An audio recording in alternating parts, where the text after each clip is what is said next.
The darkness of space stretched endlessly in all directions. In this silent void, a massive ship drifted like a sleeping giant. Its gray hull showed no lights, no movement, nothing that suggested life. To any observer, it appeared dead and abandoned. Fleet. Observer Kex Tao stood in the command center of his scout ship, his three eyes focused on the strange vessel ahead. His skin, a pale blue that marked him as a high-ranking Talvexian, shifted colors slightly as he considered his options.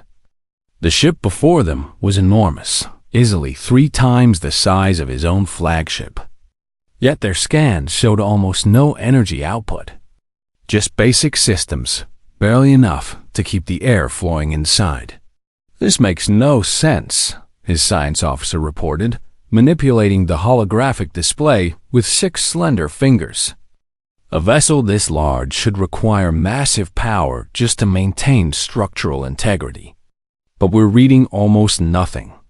Kextal clicked his mandibles together, a sign of deep thought among his people. His fleet had been expanding through this sector for the better part of a cycle, claiming new worlds for the Talvexian hegemony. They had encountered 17 species so far. All had submitted or been eliminated. This region of space was supposed to be empty, charted as void of intelligent life. "Run a deep scan," Kextal ordered. "Full spectrum analysis. I want to know everything about this ship and the species that built it." His second officer hesitated. "Commander, deep scans are considered aggressive by most civilizations. If there are survivors aboard, they might interpret it as hostile intent." Kextal's skin flushed a darker blue, showing his irritation. "Look at it. The ship is clearly derelict. Even if someone is alive in there, what can they do? Our fleet consists of 17 warships. They have 1 dead vessel." He gestured sharply. "Proceed with the scan." The science officer activated the deep layer scanner. Invisible waves of energy shot across space, penetrating the hull of the mysterious ship.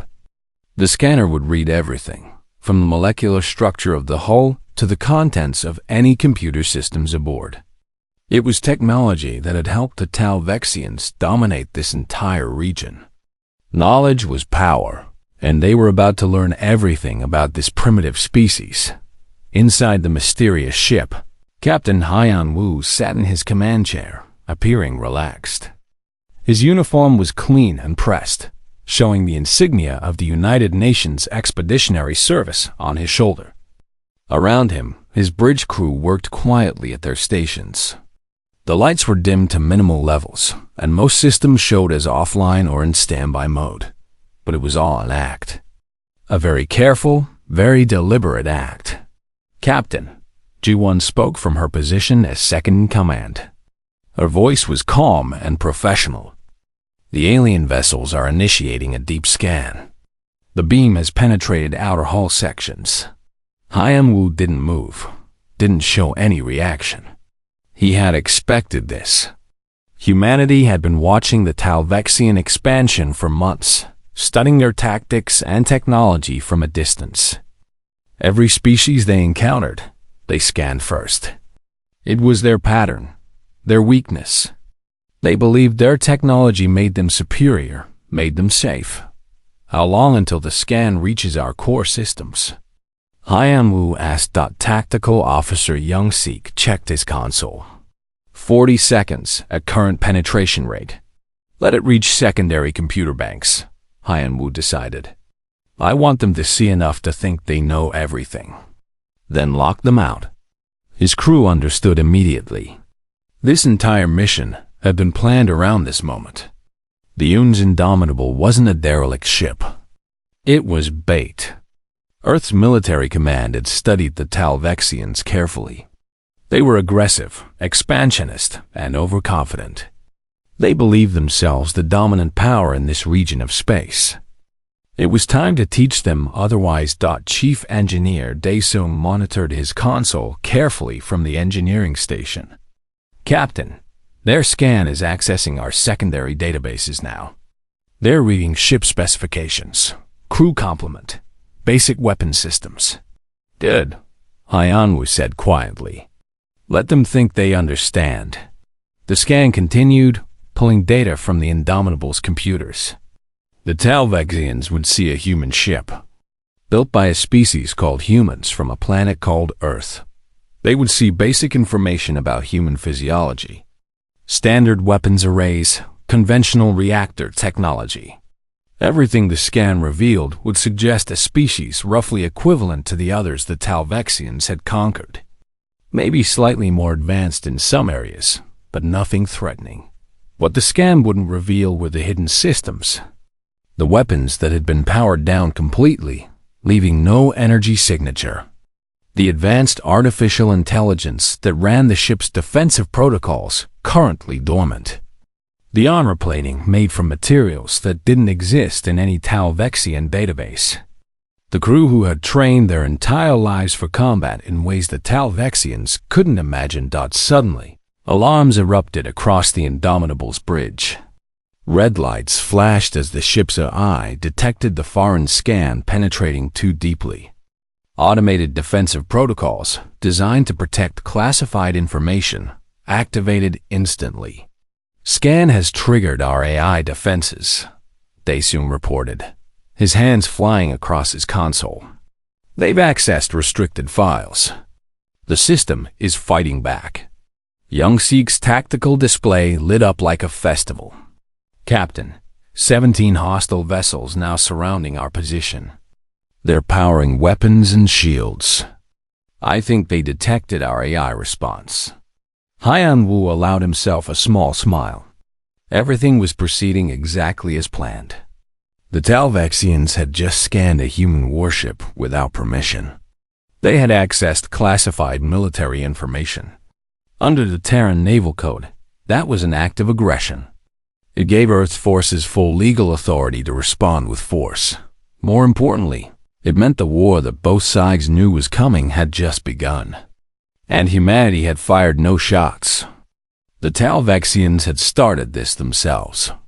All hands, Hyanwu spoke calmly into the ship-wide communication system. Battle stations. Spin up all reactors to full combat power. Release all safety locks on weapon systems. Activate full defensive suites. He paused, then added the words his crew had been waiting months to hear. Show them what humanity built in the dark. Across the Indomitable, thousands of crew members moved to their positions. In engineering, massive fusion reactors that had been running at barely 5% capacity began surging toward full power. In weapons bays, railguns that could punch holes through mountains began charging. Fighter pilots ran to their craft. Marines checked their weapons and armor. The sleeping giant was waking up. And the Talvexians were about to learn that humanity hadn't built this ship to explore the stars peacefully. They had built it to survive in a universe that might be hostile. They had built it to win. The transformation happened in seconds. One moment, the human ship appeared as a dead hulk drifting in space. The next moment, it blazed with power like a newborn star. Kextal stumbled backward from his command console as every alarm in his ship began screaming at once. The holographic display showed the human vessel lighting up with energy signatures across the entire spectrum. Reactor output had jumped from nearly nothing to levels that exceeded his entire fleet's combined power generation. Impossible! His science officer shouted over the alarms. No ship that size can achieve full reactor power in less than 10 seconds. Our vessels require nearly an hour to reach combat readiness from cold start. But the sensors didn't lie. The human ship was fully awake, and it was massive. Energy readings showed weapon systems coming online, defensive shields activating in layers, and power distribution networks that suggested technology far beyond what the initial scan had revealed. They were hiding, Kextal whispered, the realization hitting him like cold water. The whole time, they were hiding their true capabilities. On the Indomitable's bridge, Weapons Officer Su Bin worked with practiced efficiency. Her console showed all 17 Talvexian ships in perfect detail. The targeting computer had already calculated firing solutions for each vessel, updating continuously as they moved. She could destroy them all in less than 30 seconds if the captain gave the order. "All weapons charged and ready," she reported calmly. "Railguns loaded. Missile tubes hot. Point defense grid active. Awaiting your command, Captain." Haiyan Wu studied the tactical display. The Talvexian ships had formed a standard encirclement pattern around the Indomitable. It was a good formation for intimidating a weaker opponent or preventing escape. Against the Indomitable, it just meant they had put themselves in a perfect kill box. "Communications," Haiyan Wu ordered. "Open a channel to the lead vessel." Communications Officer Minji activated the transmission systems. "Channel open, Captain." "They're receiving." Kextal's image appeared on the main screen. The Talvexian looked shaken, his skin color shifting through various shades of blue and purple. Haiyan Wu recognized it from the intelligence. Briefings as signs of fear and confusion among their species. "I am Captain Haiyan Wu of the United Nations. Expeditionary Service Vessel Indomitable," he said formally. "You have conducted an unauthorized deep-layer scan of this vessel. You have accessed classified military information without permission. Under Terran Naval Code, these actions constitute acts of aggression." Kextal tried to regain his composure. "We meant no offense. We believed your vessel to be abandoned. This was merely a salvage survey." "Salvage survey," Haiyan Wu repeated, his tone flat. "Your military vessels, with weapons active, surrounded what you believed to be an abandoned ship to conduct a salvage survey." The Talvexian had no good answer for that. They both knew the truth. The scan had been an intelligence-gathering operation, the first step toward either conquest or destruction. The Talvexians had done it to 16 other species before humans. But those species hadn't been ready. They hadn't been waiting. "You have 30 seconds to power down your weapons and begin withdrawal from this sector," Haiyan Wu continued. "If you do not comply, we will consider it a declaration of hostile intent and respond accordingly." Kextal's skin flushed darker. "You dare threaten us? We are the Talvexian hegemony. We command 17 worlds and 1,000 warships. You are one ship." Haiyan Wu smiled, but there was no warmth in it. 30 seconds, Commander. The countdown has already begun." The channel closed.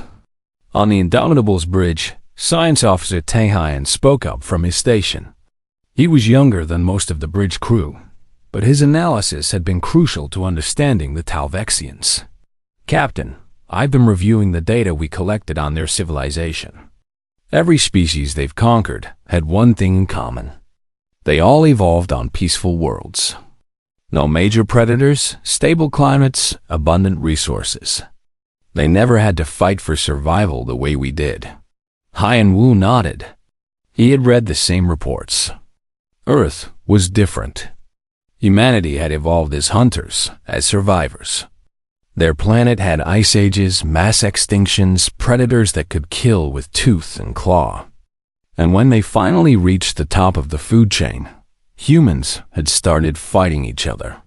Thousands of years of warfare, from rocks and spears to nuclear weapons and beyond. "They don't understand what they're facing," G1 added quietly. "To them, war is about superior numbers and technology. They've never fought a species that considers war an art form." The 30 seconds ticked down. On the Talvexian flagship, Kextal faced a decision. His orders from High Command were clear. The hegemony expanded wherever it wished. They submitted to no one. His military training told him that 17 ships against one should be an easy victory, even if that one ship was more powerful than expected. But something in the human captain's eyes had unsettled him. There was no anger there, no fear. Just calm certainty, like someone stating a simple fact. It reminded Kextal of the way predators looked at prey back on his homeworld. Patient, confident, already knowing the outcome.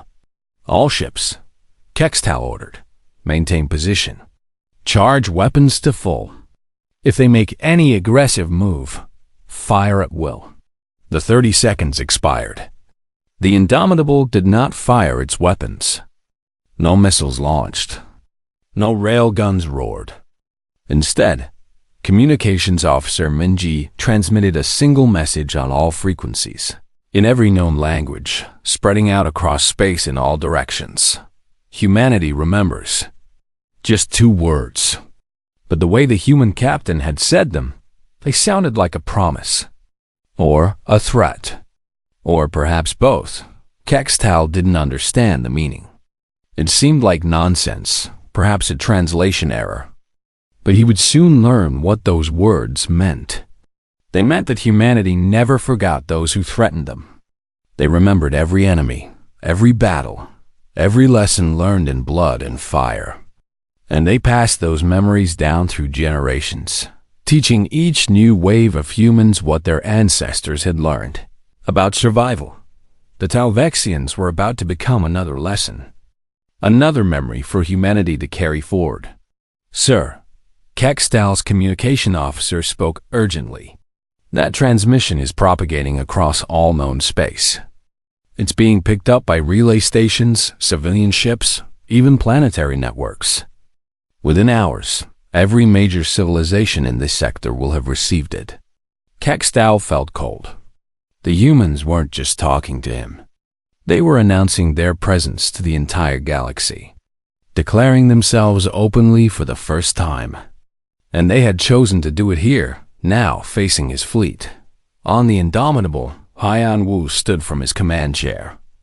Navigator Junho, plot a course that takes us directly between their 2 largest vessels. Engines at 1/4 speed. Let's see if they're smart enough to move. The massive dreadnought began advancing slowly but inevitably toward the Talvexian formation. It was a test, a challenge. Move or be moved. Back down or fight. Kextal watched the human ship approach and realized he had made a terrible mistake. He had scanned them expecting to find prey. Instead, he had awakened a predator, and predators were always hungry. The emergency transmission from Fleet Observer Kextal reached the Talvexian High Command within minutes. What should have been a routine expansion report had become something else entirely. Something concerning. The data packet included not just Kextal's report, but also the information his deep scan had pulled from the human vessel's computers before being locked out. Grand Commander. Vexler reviewed the files in his private chamber, his skin cycling through colors that would have alarmed his subordinates. The humans had allowed the scan to access certain databases deliberately. But what those databases contained was disturbing, beyond measure. The files showed a planet called Earth, a world that should have been paradise. Perfect distance from its star, abundant water, rich atmosphere. But the history files told a different story. This paradise had tried to kill its inhabitants over and over again. Ice ages that covered entire continents. Volcanic eruptions that blocked out the sun for years. Asteroid impacts that caused mass extinctions. And through it all, these humans had survived. But what truly horrified Vexler were the war records. Thousands upon thousands of conflicts. Humans fighting humans with a creativity and brutality that shocked him. Wars over resources, territory, religion, ideology. Wars fought with primitive weapons like sharpened metal and chemical explosives. Wars where millions died and the survivors simply rebuilt and prepared for the next. One file showed what humans called the world. Wars. Entire continents had fought each other using technology specifically, designed to kill as efficiently as possible. Machines that rained fire from the sky, gases that dissolved lungs, Trenches where soldiers fought for years over strips of land measuring mere meters. And at the end of their Second World War, they had built weapons that split atoms and destroyed entire cities in single blasts. That should have been the end. Any sane species would have looked at such weapons and sworn never to fight again. But humans had built more of them. Thousands of them. They had pointed these planet-killing weapons at each other for decades in what they called a Cold War. Neither side fired because both knew it would mean total destruction. So they fought smaller wars instead, testing new weapons and tactics on each other. Vexter found records of wars in space. After reaching their moon, humans had spread to Mars and the asteroid belt. And they had fought there too. The Mars Rebellion had lasted 8 years. The Belt Wars had been a series of conflicts over resources and independence. Even in the void of space, humans found reasons to fight each other. "They are insane," Vexter whispered, staring at the files. "Their entire history is war. They've been fighting for their entire existence as a species." But then he found the other files, the ones about human biology. And he understood it wasn't insanity. It was evolution. Humans had evolved as persistence hunters on a deadly world. They couldn't outrun their prey. They couldn't overpower it with strength. Instead, they would chase it for hours, sometimes days, until the prey collapsed from exhaustion. Human bodies were designed for endurance. They could regulate temperature better than almost any species through sweating. They could run for hours without stopping. They could survive injuries that would kill most species and keep fighting. Their planet had shaped them into survivors. And then their history had shaped them into warriors. Meanwhile, aboard the Indomitable, Medical Officer Hyjin completed her analysis of the Talvensian bioscans. The results confirmed what the intelligence reports had suggested.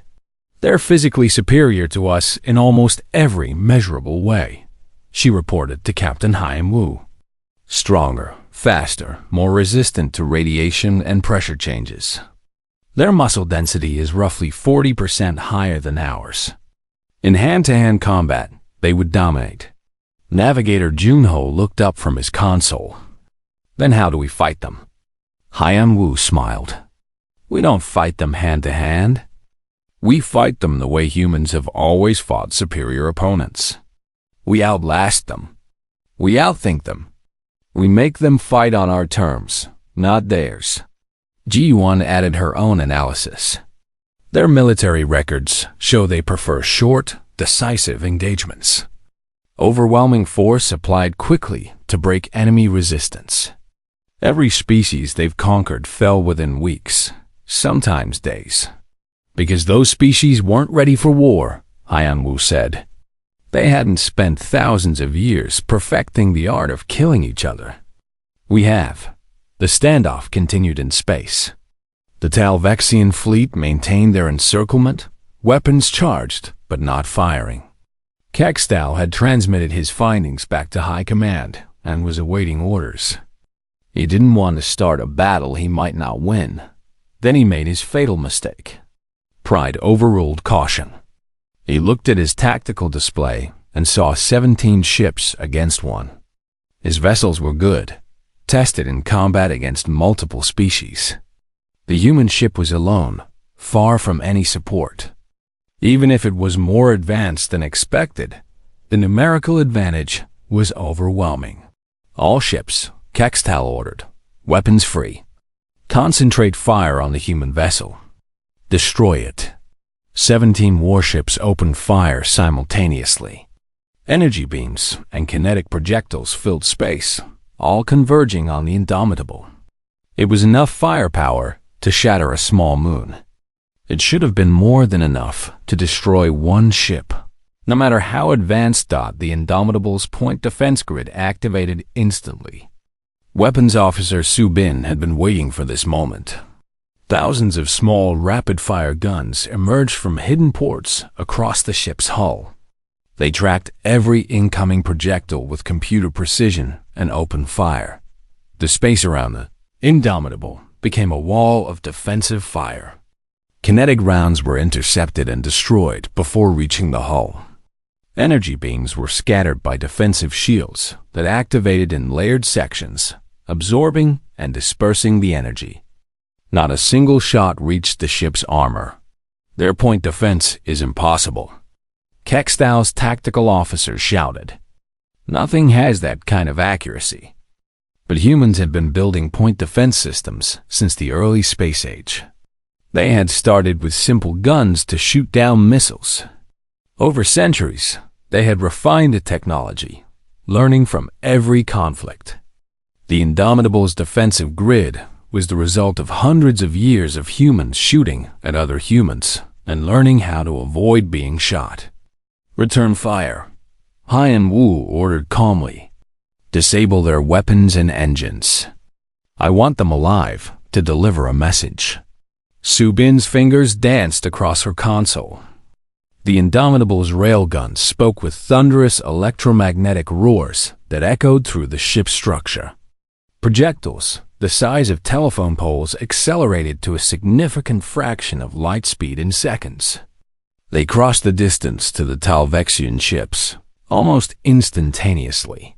The first railgun round hit Kextau's flagship directly in its primary weapons array. The kinetic energy alone was devastating. The weapon mount exploded, and the force rippled through the ship's structure. Kextau was thrown from his command chair as his vessel shuddered under the impact. Across the battlefield, the same scene repeated 16 more times. Each Talvexian ship took precise hits to their weapon systems. The Indomitable's targeting was perfect, almost surgical. They weren't trying to destroy the enemy ships. They were methodically dismantling them. Engines next, Haiyan Wu ordered. Leave them drifting but alive. The second volley of railgun fire disabled the engine sections of every Talvexian vessel. Within 11 minutes of the battle starting, all 17 enemy ships were floating helplessly in space. Their weapons were destroyed, their engines offline, their shields collapsed. But their life support remained intact. Their crew was alive and unharmed. Kextau stared at his dead console, unable to process what had just happened. His fleet had been neutralized without a single ship being destroyed. The humans could have killed them all easily. Instead, they had chosen to leave them alive. But Helpless thought it was a demonstration of power more terrifying than simple destruction. It said, "We can kill you whenever we choose, but we want you alive to remember this." On the Indomitable's bridge, Haiyan Wu stood and straightened his uniform. Open a channel to the Talvexian homeworld. It's time they understood exactly who they just tried to fight. Communications Officer Minji worked her console with practiced efficiency, establishing a direct link to the Talvexian homeworld. It took several minutes to route through their communication networks, but eventually the connection was made. The signal would reach the High Command directly. There would be no intermediaries, no filters. Humanity's message would be delivered clearly. Captain Haiyan Wu stood before the main view screen, his posture straight and his expression neutral. Behind him, his bridge crew maintained their stations, a picture of professional military discipline. This transmission would be recorded, analyzed, and studied by the Talvexians for years to come. Every detail mattered. The screen activated, showing Grand Commander Vexter in what appeared to be the Talvexian command center. The alien leader's skin was cycling through shades of deep purple and gray, colors that human intelligence had identified as indicating extreme stress. "I am Captain Haiyan Wu of the United Nations Expeditionary Service," he began formally. "Your fleet attacked this vessel without provocation after conducting illegal scans of our military systems. We have disabled but not destroyed your ships. This was deliberate. We want you to understand what you have started here today." Vexter's mandibles clicked rapidly. "You have committed an act of war against hegemony. Our grand fleet will reduce your world to ash. Before you make that decision, Haiyan Wu continued calmly. I suggest you review the historical data we are transmitting to you now. Science Officer Taehyun activated the prepared data package.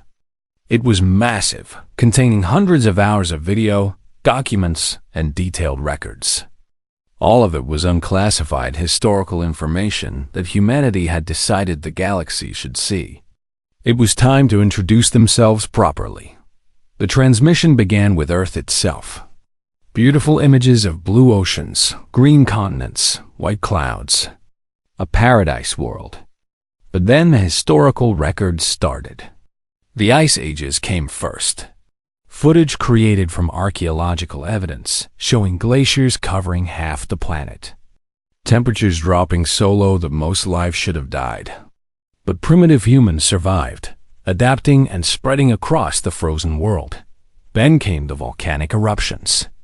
Supervolcanoes that blacked out the sun for years. Evidence showed human populations reduced to mere thousands, pushed to the edge of extinction. But they survived. They always survived. The asteroid impacts came next. Massive rocks from space that caused global catastrophes and extinction events. Species far more physically powerful than humans went extinct. But humans endured. Your world tried to kill you, Vexter whispered, watching the data. For millions of years, your planet was actively hostile to life. It made us strong, Haiyan Wu replied. It made us adaptable. And then, when we finally conquered our environment, we turned that strength on each other. The historical transmission shifted to human warfare. The ancient battles came first. Armies of thousands clashing with bronze weapons and shields. Empires rising and falling through conquest. The Talvexians watched in growing horror as human history unfolded as an endless cycle of conflict.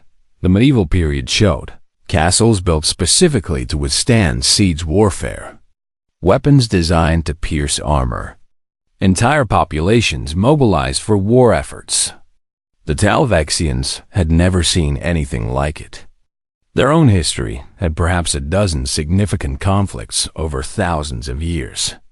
Humans had dozens of major wars every century. Then came the Gunpowder Age. Cannons that could breach any wall. Rifles that could kill from hundreds of meters away. Naval battles where ships made of wood and metal fought with broadsides of iron shot. The scale of violence kept growing. The world wars appeared on screen. Vexter's skin went completely pale as he watched footage of human soldiers fighting in trenches filled with mud and death. Chemical weapons that dissolved lungs. Aerial bombardments that destroyed entire cities. Tank battles across open fields. Naval engagements where ships displacing thousands of tons exchanged fire across kilometers of ocean. How many died in these wars? Vexter asked, his voice barely audible. The First World War killed approximately 17 million, Taehyun answered. The second killed between 70 and 85 million. The Talvexian leader seemed unable to speak. His entire species numbered approximately 12 billion across 17 worlds. The idea that one species could kill 85 million of their own in a single conflict was incomprehensible, but the transmission continued. The atomic bombs came next. Cities vanishing in blinding flashes of light. Mushroom clouds rising into the sky. The aftermath showing radiation damage and destruction on a scale that defied belief. You used weapons that could destroy planets, Vexter said. Against your own cities. Your own people. We did, Haiyan Wu confirmed. And it taught us the cost of such weapons. It taught us restraint. But it also taught us capability. The Cold War era showed weapons development reaching absurd levels. Missiles that could cross continents in minutes. Submarines carrying enough firepower to obliterate entire nations. Satellite networks tracking every movement. Two human superpowers pointing thousands of nuclear weapons at each other for decades, neither backing down. You lived for years under threat of total annihilation, Vexter observed. Your entire species could have ended at any moment. It shaped our philosophy, G1 added from her station. We learned to negotiate while maintaining strength, to pursue peace while prepared for war, to never show weakness, but always offer alternatives. The transmission moved to space warfare. The Mars Rebellion showed combat in low-gravity environments. Soldiers in powered armor fighting through colony domes. Ships exchanging fire in the thin Martian atmosphere. It was war adapted to a new environment, but still fundamentally human warfare. The Belt Wars showed even more innovation. Combat in zero gravity. Weapons designed to work in vacuum. Tactics developed for three-dimensional battlefields where there was no up or down. Humans had taken their talent for warfare and adapted it to space itself. Defense. Coordinator Yoon-soo added the final piece of the transmission. Fleet specifications and deployment data. The Talvexians watched as the information revealed the true scope of human military capability. The Indomitable wasn't a new ship. It was 40 years old, kept in service because it still worked and because newer designs were better. The schematics showed 312 active warships in the human fleet, each one more advanced than the Indomitable. Each one crewed by people whose entire civilization had been shaped by warfare. This vessel is obsolete by our standards, Hyun-woo explained. We keep it in service for operations like this one, where we need presence but not our best technology. If we deployed on newest ships, you wouldn't be able to scan them at all. Your sensors wouldn't even detect them. Vexter's skin had gone completely white, a color indicating shock and fear. Why are you telling us this? Why reveal your capabilities? Because you need to understand what you're facing, Hyun-woo said. You scan, analyze, and then conquer. That's your pattern. You did it to 16 species before us. But we're different. We're not prey. We're not victims waiting to be conquered. We're the species that survived our own planet trying to kill us, then survived ourselves trying to kill each other. Captain Hyun-woo stepped closer to the view screen, his eyes locked on the Talvexian commander. I'm giving you one chance. Withdraw from all human-claimed space. Cease your expansion into the neutral zones. Open diplomatic channels and negotiate borders peacefully. Or face the full strength of a species that has been perfecting warfare since we learned to pick up rocks. The transmission included one final element. Star charts showing human territory.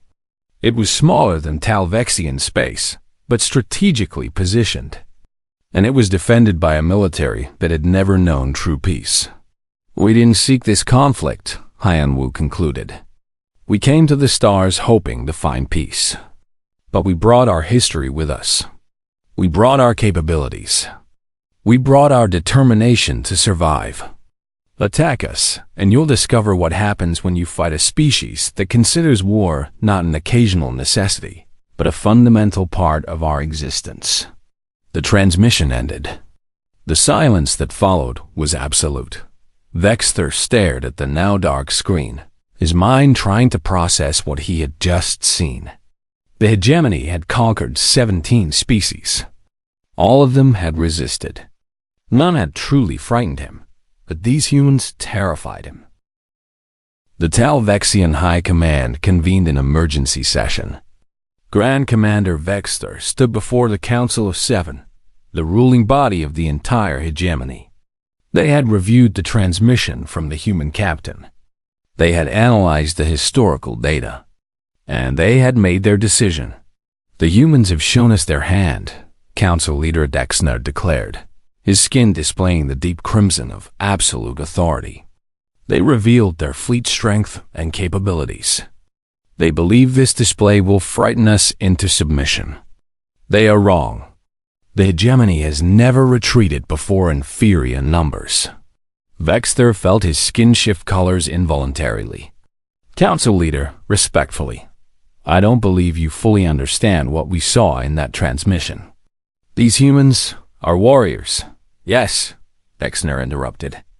Their history is violent. But violence does not guarantee victory. We command over 1,000 warships. They have just over 300. The mathematics are simple. Other council members clicked their mandibles in agreement. The decision was made. The Grand Fleet would be mobilized. Every available warship would converge on human space.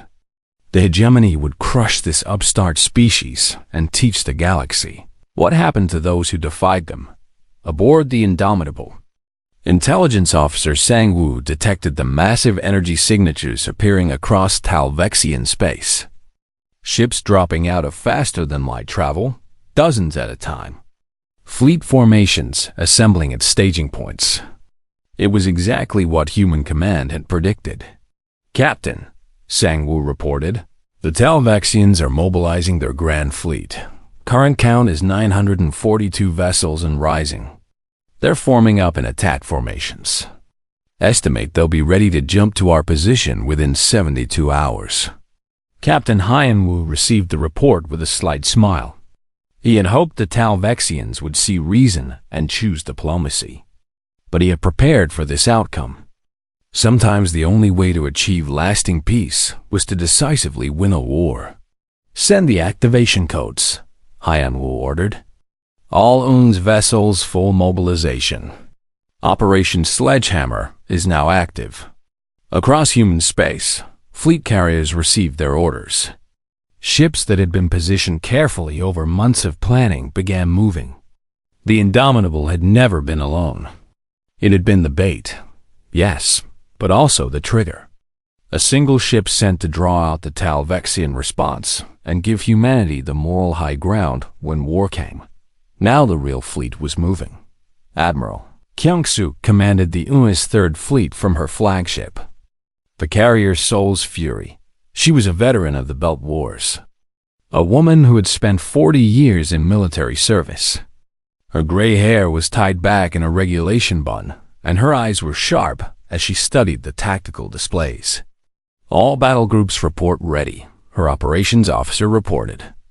Seoul's Fury, Mazen's Pride, and Jeju's Defiance are in position with full escorts. Total force strength, 327 ships. Kyung-suk nodded. The Third Fleet represented the bulk of humanity's military strength. They had been holding position in neutral space, waiting for exactly this moment. Now they would show the galaxy what human military doctrine really meant. Jump coordinates locked. All ships, execute jump on my mark. She paused, then spoke the words that would start the largest space battle humanity had ever fought. Mark, jump now. Space tore open as 327 human warships entered faster-than-light travel simultaneously. The Talvexians would detect the energy signature of the jump. They would know the humans were coming. Good. Let them know. Let them prepare. It wouldn't matter. The Talvexian Grand Fleet, assembled in a massive formation that stretched across thousands of kilometers of space. Nearly 1,000 warships arranged in precise battle formations. It was the largest military force the hegemony had ever assembled. Surely nothing could stand against such overwhelming power. Grand Commander Vexter stood on the command deck of the fleet flagship, watching the displays. Despite the numbers advantage, he felt uneasy. The humans had been too confident. They had revealed their fleet strength but still issued ultimatums. Either they were bluffing, or they knew something the Talvexians didn't. Then space itself seemed to explode with incoming ships. The human fleet dropped out of faster-than-light travel in perfect formation, their arrival timed down to the microsecond. 327 vessels appeared as one, already in combat positions. Impossible positioning, the tactical officer shouted. They dropped out of FTL travel already in attack formation. That requires coordination beyond anything we've ever seen. But humans had been coordinating military operations for thousands of years. They had learned through countless battles how to synchronize movements, how to communicate under stress, how to execute complex maneuvers while under fire. It was in their blood, coded into their military doctrine through generations of warfare. Admiral Kyung-suk assumed tactical command, her voice calm and clear across all fleet channels. All ships, execute Dragon Pattern 7. Fighter wings launch immediately. Capital ships advance in 3-wave pattern. Show them what we learned in the belt. The human fleet moved like a living organism. 327 ships acting as one coordinated unit. The Talvexians outnumbered them 3-1, but the humans fought like they had done this 1,000 times before. Because in a way, they had. Fighter pilot Bar-Ah launched from the Soul's Fury along with 100 other pilots. Her fighter was small, fast, and incredibly maneuverable. The cockpit was cramped because humans didn't need much space.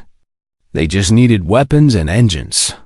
"Gold Squadron, form on me," she called over the tactical net. "Let's show these aliens what human pilots can do." The fighters swept forward, executing maneuvers that should have killed their pilots.